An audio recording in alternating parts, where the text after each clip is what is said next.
Hello, welcome to the new online talk series of the European Vegan Summit. My name is Lena Anna Kuklińska and I'm a volunteer at the Green Roof Institute, the first and only vegan think tank in Poland, which is also the operator of the Future Food for Climate Coalition. The European Vegan Summit is the very first event of this kind in Europe, a place where people of science, politics, activism, and business meet on one stage to connect the dots between the worlds of animal, human, and environmental protection. The first edition of the summit took place in September 2022, and currently a larger edition is being prepared for 2023. Today, I will have the pleasure of interviewing Dr. Olga Kikou, the head of Compassion in World Farming EU. She oversees the organization's EU projects in Brussels, and over the last few years has been a leader of a farm-focused European Citizens Initiative project. For years, Dr. Kikou has been making sure that politicians in Brussels pay attention and take into account animal rights and animal welfare, for which she has been credited with putting Europe at the forefront of the animal welfare revolution. Holding a PhD from the University of Massachusetts and having worked in international organizations in the nonprofit sector in research and planning, she became involved in raising awareness about the importance of citizen initiative and participation. Last but not least, she was a panelist during the first edition of the European Vegan Summit. Together with other experts, she evaluated the 3 years in office of the contemporary EU powers that be. Welcome, Olga. Thank you for accepting my invitation. Thank you for the invitation. In today's talk, we will focus on evaluating 2022 as a whole, since it's still January, time for reflection and considering the lessons that the previous year could have given us. But we'll do it to put into context what's happening right now and what will happen in 2023 and beyond when it comes to the broken food system transition. Without further ado, I would like to jump into our discussion. Olga, the past years seem to have been significant for the food system. The adoption of the farm-to-fork strategy, the sustainable food system consultations, which, by the way, will be presented by the European Commission later this year. How would you summarize the last term of the European Commission and European Parliament in terms of action for the food system transition? Yes, well, let's start. I think the adoption of the farm-to-fork strategy and the Sustainable Food System Framework Law that the Commission has announced are certainly signs that food systems and their role in sustainability are taken more seriously by the EU Commission. However, it all depends, what happens next depends on particular measures that will be adopted within the farm-to-fork strategy and the Sustainable Food Systems Framework Law. So we see that a majority of the EU budget still goes for industrial animal farming and still supports campaigns that promote harmful products. So therefore, we need to be cautious.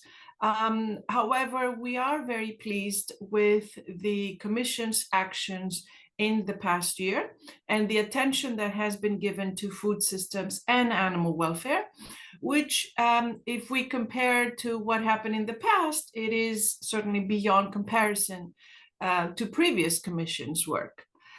Nevertheless, we need to wait to see how these goals in the strategies will actually reflect in real life measures before we actually start celebrating, because we know that it will take a few years for these measures to materialize. On the other hand, for the European Parliament, the approach has not been so straightforward because there are different tendencies within the Parliament and there are different ideologies and interests, and they sometimes clash.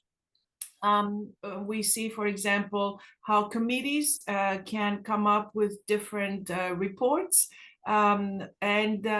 This is, so we need to wait and see what will happen with the Parliament. There have been some very significant positive moments, such as the Parliament's support for the End the Cage Age ECI or the presentation of the Farm to Fork report. However, there have been also disappointing moments, such as the report on-farm animal welfare, or the Parliament's report for watering down actually the farm-to-fork strategy following the Ukraine war. So we have encountered the situation in the Parliament where in June 21, the Parliament voted for a foie gras ban, but then in February 22, the Parliament voted against it. So sometimes we see that attitudes can change. And we hope that in the future this happens less often, especially when we are talking about supportive policies in regards to the farm-to-fork strategy. It touched upon a little bit what I wanted to ask next about the war in Ukraine, because again, if we think about 2022, we cannot leave out the Russian aggression on Ukraine and how it also affected the rest of Europe. I think in February 2022, nobody really realized at first the huge impact this would have on the situation within the EU food system. And how do we assess the impact of the war in Ukraine on the EU sustainable food system debate? Because you said there was like a, let's say, a step back, but maybe now after almost a year, since the decision was also taken to reverse the attitude of the parliament, maybe there has been some progress made. And do you think that the war was let's say, an eye-opener to the crisis generated by inefficient food system that is based on animal agriculture overall in the EU, not only within the parliament?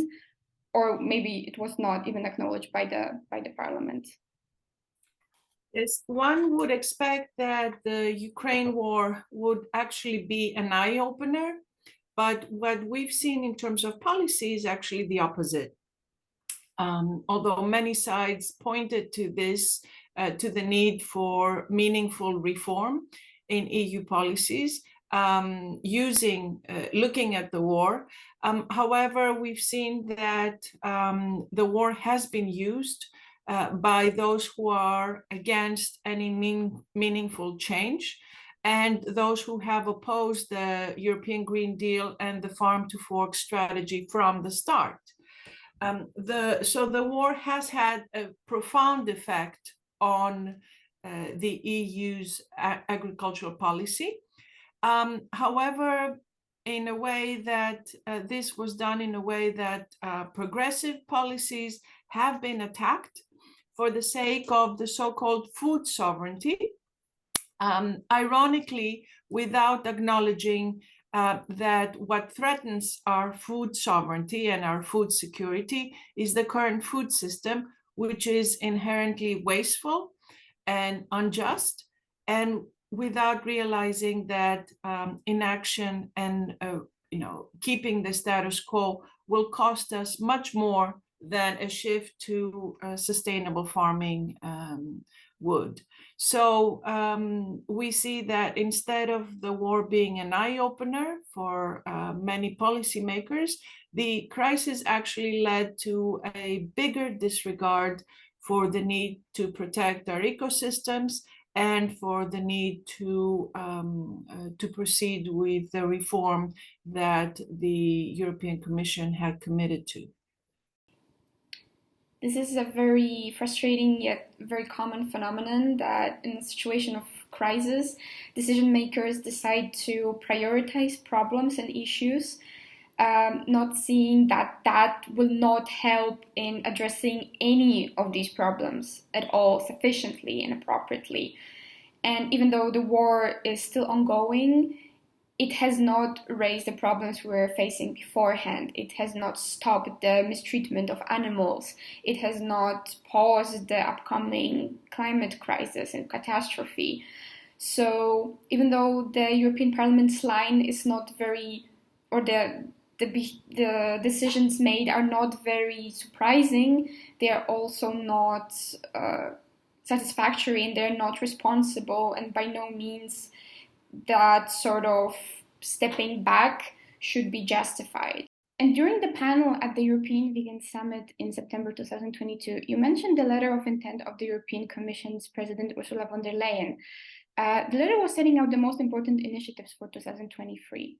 And how do you assess the current involvement of the Commission in the work to adopt the ambitious assumptions of the sustainable food system legislation? Because we already touched upon it as well. And maybe you could also elaborate more what this sustainable food system legislation actually wants to consist of, or its drafters, its authors wanted to consist of. Yes, certainly. The current commission, we've seen through the last 3 years that is certainly the most progressive we have seen, both in regard to the protection of our environment and climate, and as well as animal welfare, always compared to previous commissions, what we had, the commissions we had in the past. However, we've seen also that there's a backlash from the Parliament and the Council regarding files that have to do with the farm to fork strategy, and regarding files that focus on agriculture. For example, we've seen that the sustainable use of pesticides regulation, the proposal by the Commission, or the proposal for the Industrial Emissions Directive, have been attacked by the Parliament and the Council, and this is very worrying. We hope that this will not discourage the Commission from proposing strong legislation in the future months, because there is a lot of stake and there is very little time left. And if I may elaborate on the Sustainable Food Systems Framework Law, this is supposed to be a package of laws that will lead our policies towards a more sustainable food systems. We know from what we have heard, at least, we know that the Commission will present proposals on public procurement, and public procurement is very important. Also, the so-called sustainable labeling, or sustainability labeling, but there's a big question mark about what actually different stakeholders mean by sustainability, because this word is used a lot, but a lot of times we think that the final result may be actually watered down a lot. And we have heard that there will be a significant part of the Sustainable Food Systems Law that will focus on governance and setting up food councils in different regions and member states. And this is what we know so far about this particular file. It's indeed very ambitious. Hopefully, at least some of it will be adopted. But yes, there are many challenges, and also seeing the quite worrying tendencies almost the end of the term of the European Parliament. There's much to be concerned about, I think. And what projects of the EU are you looking forward to seeing being developed in 2003 the most, or 2024 maybe, because legislation often takes a lot of planning and consideration, so maybe we should be not asking about this year, but also next 5 years as well. Yes, 2020, we are already in 2023. Next year will be an election year. So in terms of actual votes and legislative proposals that will actually be voted, we don't expect a lot, because of the fact that the EU elections will be taking place, and then we will have a new parliament, and usually this, the transition takes a bit of time, and also we will have at the end of the year a new commission. So in general, the year of 2024 will be devoted to the elections. So we expect that 2025 will be the year when some of these proposals will be voted in, hopefully. So what we expect in terms of legislation is, of course, we eagerly await the revision of the animal welfare legislation, something that is long overdue. The EU has never seen such a complex revision process on the protection of animals. And considering all the scientific findings of the past years, and of course, citizens' expectations, we hope that there will be progressive proposals that will remedy all the shortcomings that we have seen, and actually that the Commission acknowledged in its fitness check. Apart from that, we also expect to see many files we have been working on in the past months and years in regards to animal farming. And those include, of course, the Sustainable Food Systems Framework Law, the Industrial Emissions Directive, the EU School Scheme for Milk, Fruits and Vegetables, the EU Promotion Policy for Agricultural Products, and other environmental files that go under the Farm to Fork strategy. And in December 2022, the European Commissioner for Health and Food Safety, Stella Kyriakides, said that a proposal for legislation on the so-called farm animals would be presented at the end of September 2023. What provisions should be included in such a proposal for it to be actually a step forward for the sustainable food system? Yeah. Well, we all expect a ban on cage farming with a transition period, but a short transition period. Cages actually were a tool that was used that enabled factory farming to expand, to develop and expand. And it's a very important component of factory farming, the restriction of movement. But also it has a lot of symbolism too. The ban on mutilations of animals is also very important, including tail docking, beak trimming, dehorning. These are mutilations that are a way to mitigate unwanted behaviors which stem from unsuitable living conditions in factory farms, in intensive animal farming, and of course the high stocking densities that are very clear. They are very apparent in farms. We expect a ban on force feeding of animals. Also species-specific standards, because this is a need that has actually been pointed by many. We need to have standards for each species of animals, and there are many species of animals right now that lack specific legislation. These include rabbits, beef and dairy cattle, turkeys, ducks and geese, quail, and there are many species of farmed fish.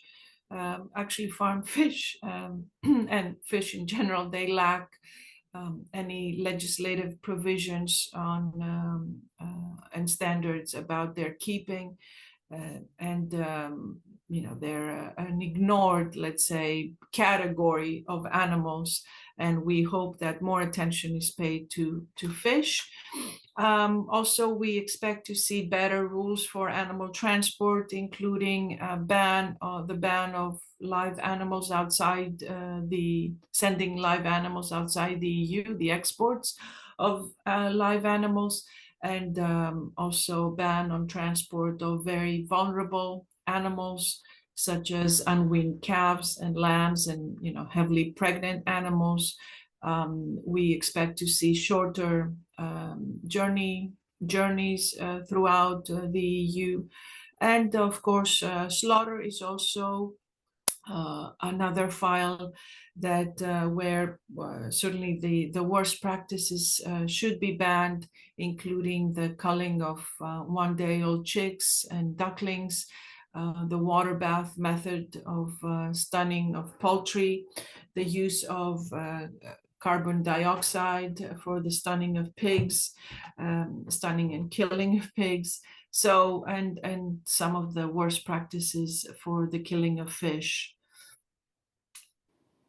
Fish tend to be overlooked even by animal rights activists, let alone politicians. When recently the European Parliament was discussing the state of play of small-scale fisheries, no arguments pertaining to the welfare of the animals, the main actors here, were brought up. It was mostly focused, the discussion mostly focused on the economics, employment, and etc. And hence it is so important, even though all the practices that you have mentioned are cruel and should be banned and hopefully will be banned by the next commission, it is very important to draw the attention also to fish welfare, what the Green Reef Institute has been doing, organizing different events, roundtables, debates, both in Polish and in English, focus on what's going on in fish farms, for example. But I wanted to ask you, what are your hopes and predictions for the next elections? Because you've already touched upon it, and you said that each, or maybe at least this one, this term for the Commission, at least is more, can be described as more progressive and better for the animals. But what are your predictions for the future, for the Parliament and for the Council as well? It's hard to predict, actually. We're still in the beginning of 23 and the elections will take place in May of 24. So we have over a year and a lot can change in a year. We have, so far we have seen that there can be drastic changes at the member state level, which influence also elections at European level. We have seen a rise of extremist parties and tendencies, also Eurosceptical parties getting to power in some member states. And this is likely caused by the crisis following a crisis situation, because we've had the last few years, we have had COVID, the COVID pandemic throughout Europe and the world.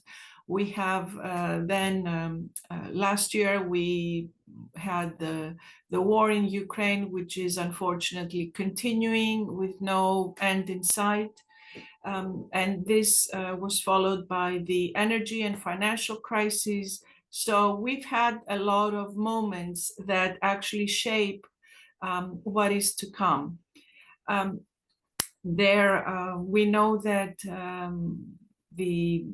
when there's a tendency for people to vote for extreme or Eurosceptic or far-right politicians, when this increases, then support for progressive policies actually may decrease.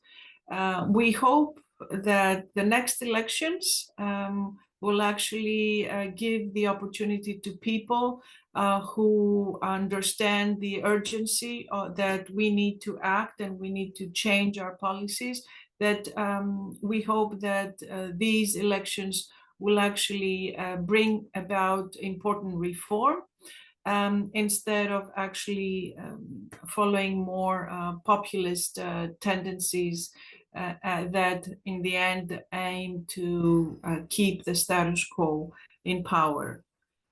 But it is overall, it is, I am not in a position to predict. I think we need a bit more time and analysis to see what will happen in a year and a half from now.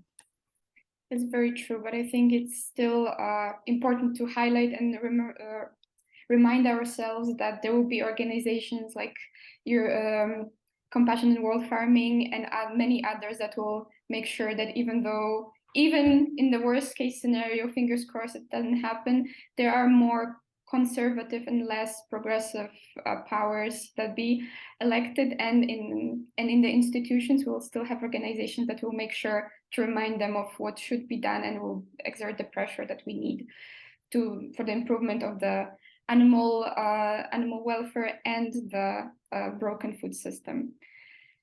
Olga, thank you very much for your answers, for your time and expertise. It was a pleasure to chat with you and to hear your predictions and your opinions on the contemporary legislation and what will happen next. I warmly encourage our audience to comment their thoughts on the EU initiatives and actions in the sphere of the broken food system transition.